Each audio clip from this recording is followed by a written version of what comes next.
नमस्कार, समाचारों में आप सभी का बहुत स्वागत है। मैं हूं जया सिन्हा। आइए शुरुआत करते हैं इस वक्त की सुर्खियों के साथ। मोबाइल सेक्टर में इसरो का नया कीर्तिमान, 5G सर्विस के क्षेत्र में इसरो की नई उड़ान, ब्लूबर्ड 2 सैटेलाइट के सफलतापूर्वक लॉन्च।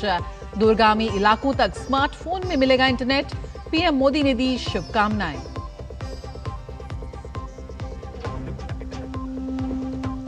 बंगाल में तुष्टीकरण साधु संतों पर लाठी, बांग्लादेश में हिंदुओं की हत्या पर मौत और महाराष्ट्र में शिवसेना युवती मनसे की जमानत बचाने की राजनीति, बीजेपी का विपक्ष पर हमला।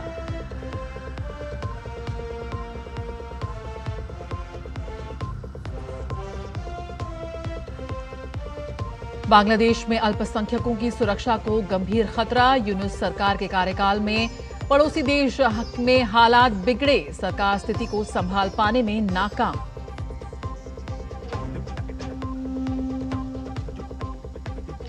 पश्चिम बंगाल में मतदाताओं की हर शिकायत होगी दूर, एसआईआर प्रक्रिया के तहत माइक्रो ऑब्जर्वर की ट्रेनिंग शुरू, चुनाव आयोग की खास पहल।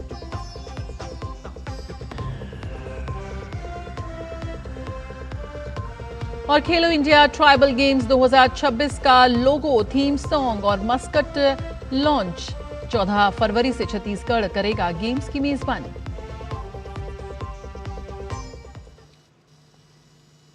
सबसे पहले इसरो की बाहुबली उड़ान की बात करते हैं। इसरो ने आज दुनिया का सबसे बड़ा कमर्शियल कम्युनिकेशन सैटेलाइट सफलतापूर्वक लॉन्च कर इतिहास रचा।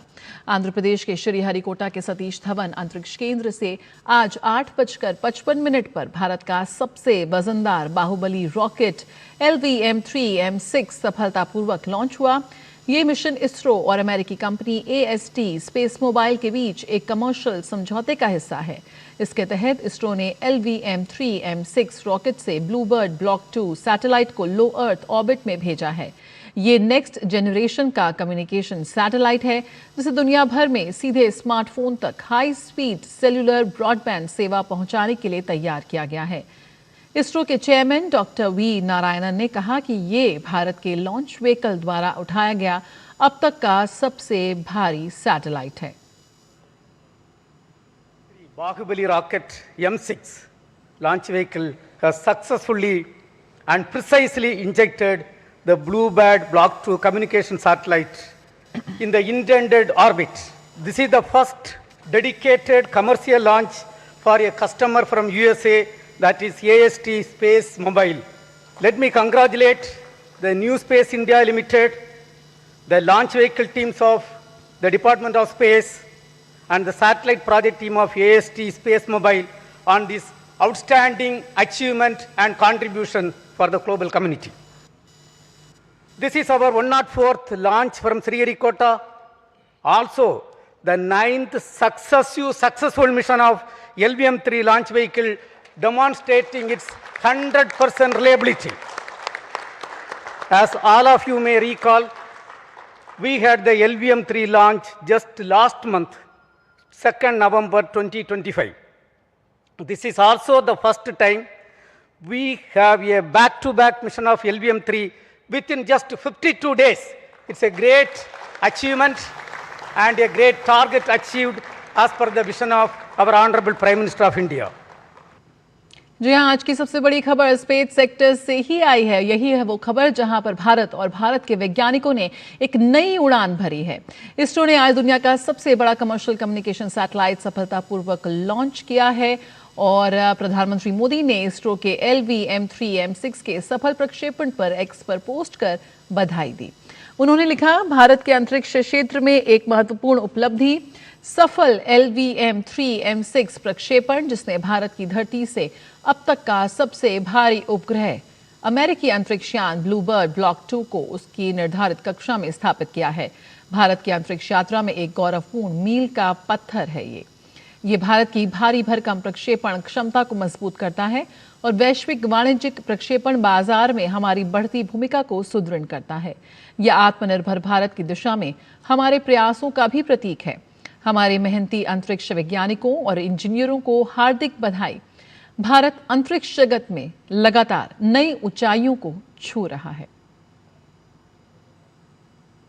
पीएम ने अपने दूसरे एक संदेश में कहा कि भारत के युवाओं की बदौलत हमारा अंतरिक्ष कार्यक्रम अधिक उन्नत और प्रभावशाली होता जा रहा है। LVM-3 की विश्वसनीय भारी भार वहन क्षमता के साथ हम गगनयान जैसे भविष्य के मिशनों की नींव मजबूत कर रहे हैं, वाणिज्यिक प्रक्षेपण सेवाओं का विस्तार कर रहे हैं और वैश्विक साझेदारियों को गहरा कर रहे हैं। ये बढ़ी हुई क्षमता और आत्मनिर्भरता में वृद्धि आने वाली पीढ़ियों के लिए बहुत अच्छी है।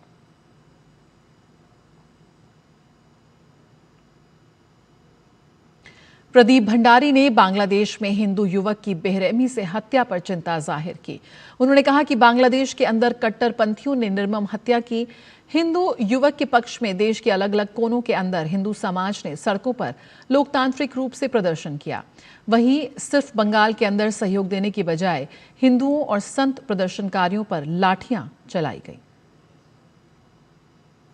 बांग्लादेश के अंदर कट्टरपंथियों ने निर्मम हत्या करी।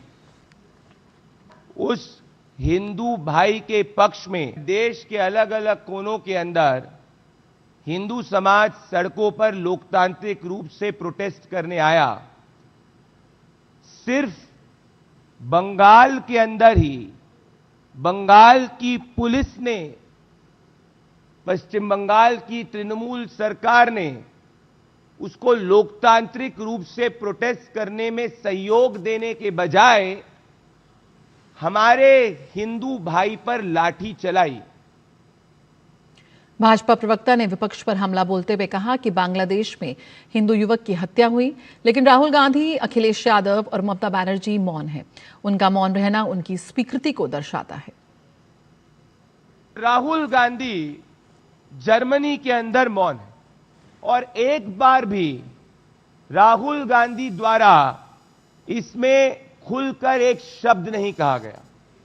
इन सब से यही स्पष्ट होता है कि कहीं ना कहीं विपक्ष के बड़े नेताओं की अपने तुष्टीकरण के वोट की विवशताओं के कारण जो हमारे हिंदू भाई के साथ बांग्लादेश के अंदर निर्मम उसकी हत्या हुई, उसमें उनकी मौन स्वीकृति है। क्योंकि अगर उनकी मौन स्वीकृति नहीं होती तो राहुल गांधी या फिर अखिलेश यादव या ममता बनर्जी इन पे खुलकर बोलते। महाराष्ट्र में बाला साहेब ठाकरे की शिवसेना में उद्धव और राज ठाकरे दोनों साथ शामिल हो चुके हैं। इस पर बीजेपी प्रवक्ता प्रदीप भंडारी ने निशाना साधते हुए कहा कि मुंबई में परिवारवादी हार के डर से एक साथ गठबंधन में आए हैं। इससे स्पष्ट हो चुका है कि इन दोनों को इस बात का डर है कि मुंबई की जनता एनडीए और भाजपा के विकास को चुनने जा रही है। मुंबई में दो परिवारवादी हार के डर से एक साथ गठबंधन में आए हैं और आपको ये क्लियर प्रूफ दो परिवारवादी के मुंबई में साथ में आने से ये स्पष्ट हो चुका है कि इन दोनों को इस बात का डर है कि मुंबई की जनता एनडीए के, भारतीय जनता पार्टी के विकास को चुनने जा रही है। बांग्लादेश में हिंदुओं के खिलाफ हिंसा को लेकर भारत के शहरों में विरोध प्रदर्शन बढ़ रहा है। इसी बीच मंगलवार को विदेश मंत्रालय ने बांग्लादेश के उच्चायुक्त को दूसरी बार सुरक्षा को लेकर तलब किया है। देश में बांग्लादेशी दूतावासों के पास प्रदर्शन से राजनयिक रिश्तों में तनाव बढ़ गया है। वहीं राजधानी दिल्ली, कोलकाता, लखनऊ और अन्य प्रमुख शहरों में बांग्लादेशी दूतावास और उच्चायोग के आसपास सुरक्षा व्यवस्था कड़ी कर दी गई है। लगातार हो रहे प्रदर्शनों को देखते हुए स्थानीय प्रशासन अलर्ट मोड पर है और संवेदनशील इलाकों में अतिरिक्त पुलिस बल तैनात किया गया है। इस बीच बढ़ते विरोध प्रदर्शनों के कारण भारत बांग्लादेश के राजनयिक संबंधों में भी तनाव देखा जा रहा है। भारत ने बांग्लादेश से अल्पसंख्यकों की सुरक्षा को लेकर गंभीर चिंता जताई है और स्थिति पर करीबी नजर बनाए रखी है।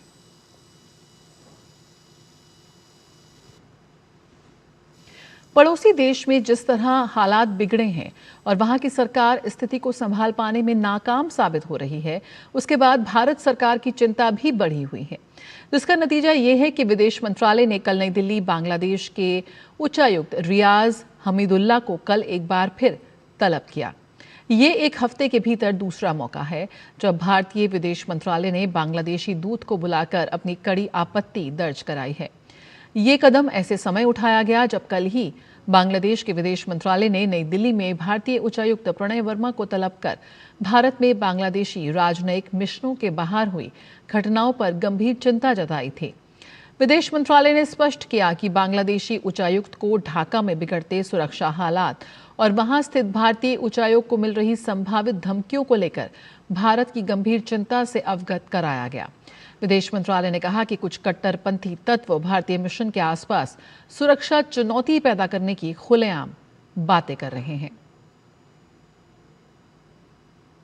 वक्त एक छोटे से ब्रेक का, जल्द हाजिर होते हैं।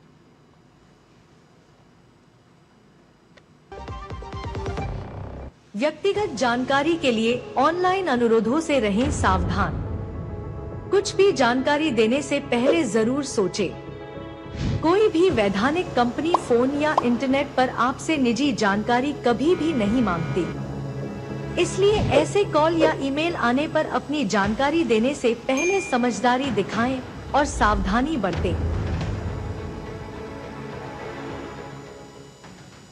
जरा सी हंसी दुलार जरा सा Amul the taste of India, जरा सी अनबन प्यार जरा सा Amul the taste of India,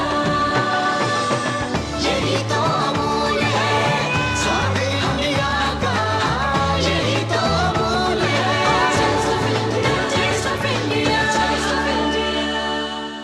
LIC युवा प्रोफेशनल्स के लिए लाए हैं नवजीवन श्री। करें नियमित प्रीमियम का भुगतान, जीवन बीमा का आनंद लें, प्राप्त करें प्रीमियम के प्रतिशत पर गारंटीकृत एडिशंस, अपने वित्तीय लक्ष्यों के अनुरूप मैच्योरिटी पर गारंटीकृत धनराशि पाएं। मौजूदा पॉलिसी धारकों के लिए आकर्षक अतिरिक्त लाभ आज ही खरीदें। चिंतामणि, क्यों इतनी चिंता करते हो? क्या खरपतवार से परेशान हो? पेश है स्टील MH210 प्लावोमीटर। खरपतवार पे करो वार, सुनहरी फसल होगी हर बार। तू मेरे घर के रानी, ये मेरे खेतों का राजा।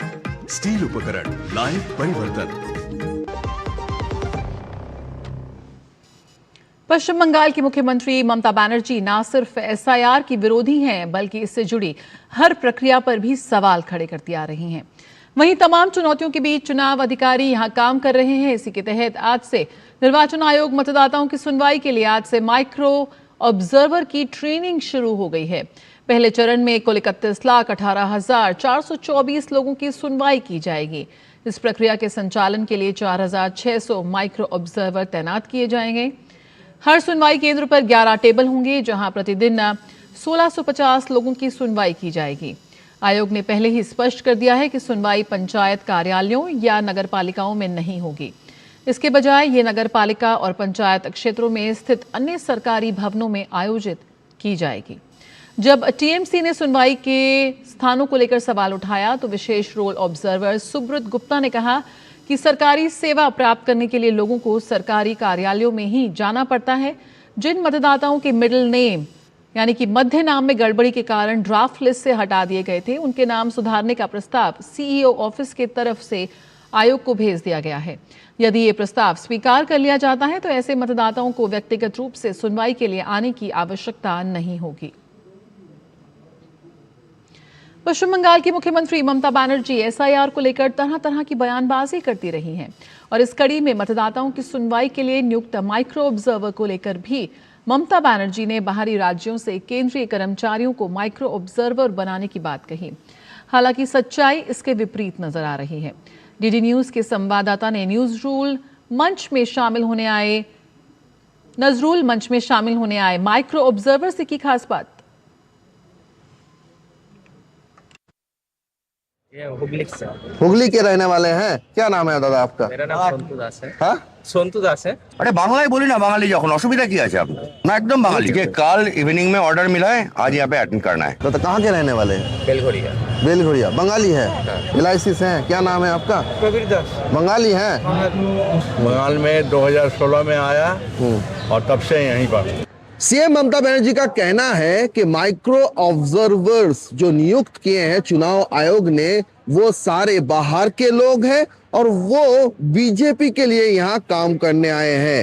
उनसे बात किया डीडी न्यूज ने, उन्होंने साफ तरीके से कहा कि उनमें से बहुत सारे ऐसे हैं जो यहाँ के ही बासिंदा है, यहीं पे उनका जन्म हुआ है, और ऐसे सारे लोग भी हैं जो काम करते हैं, काम के हिसाब से जैसे पोस्टिंग मिला वैसा यहाँ पे आए हैं। और उनका कहना है कि वो यहाँ पे अपना काम करने आए हैं। जिस दफ्तर में वो काम करते हैं उस दफ्तर के हिसाब से जो उनको कहा गया है वो वही काम करने के लिए आए हैं। उनके साथ राजनीति का दूर दूर तक कोई संपर्क नहीं है। सौरभ दत्ता का report, DD news, Calcutta.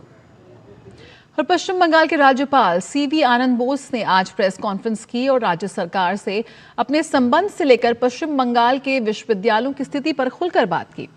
Bose ने कुलाधिपति बदलने को लेकर विवाद पर अपने जवाब में देश के प्रथम उपराष्ट्रपति डॉक्टर राधाकृष्णन को उद्धृत किया।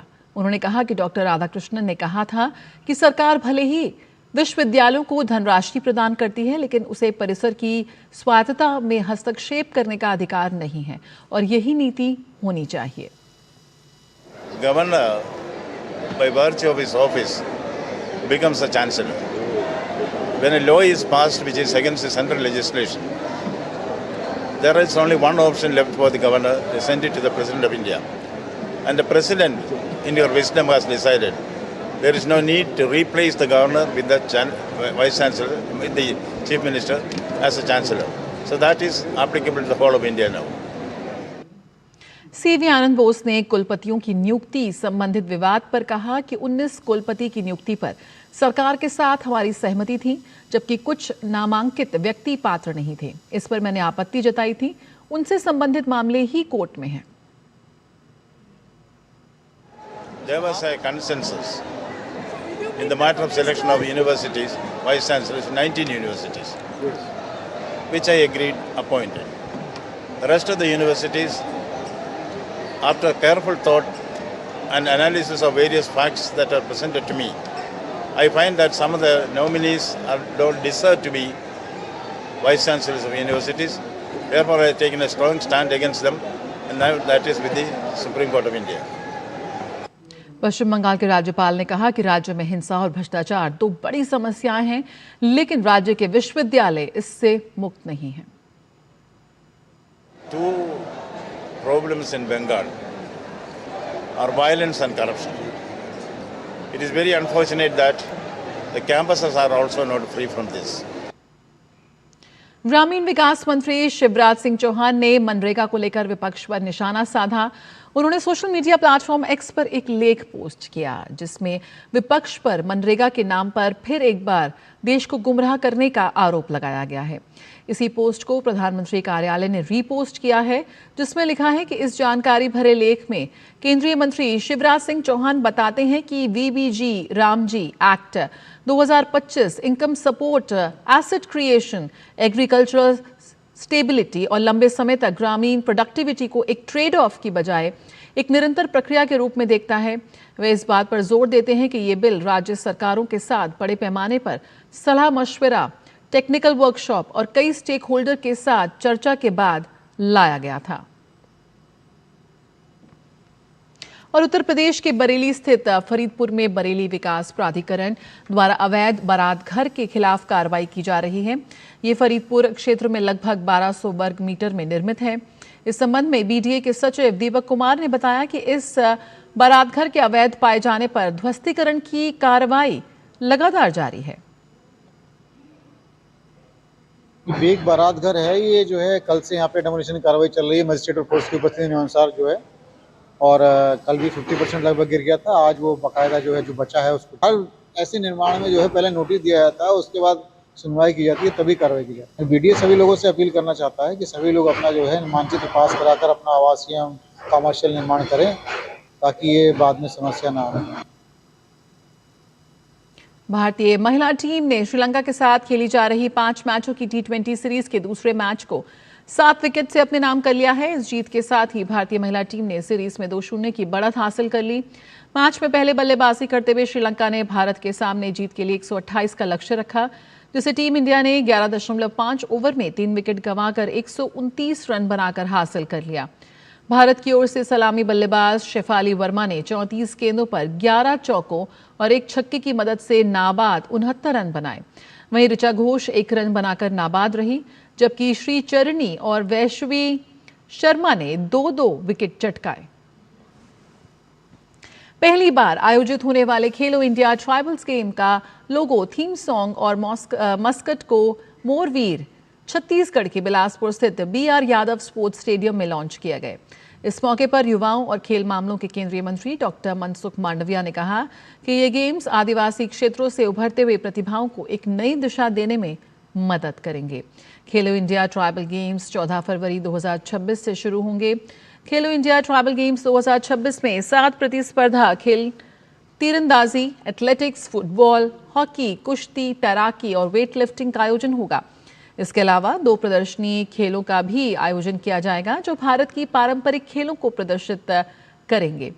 खेलो इंडिया ट्राइबल गेम्स का आयोजन खेल मंत्रालय, भारतीय ओलंपिक संघ, राष्ट्रीय खेल संघ और छत्तीसगढ़ राज्य समिति द्वारा किया जा रहा है।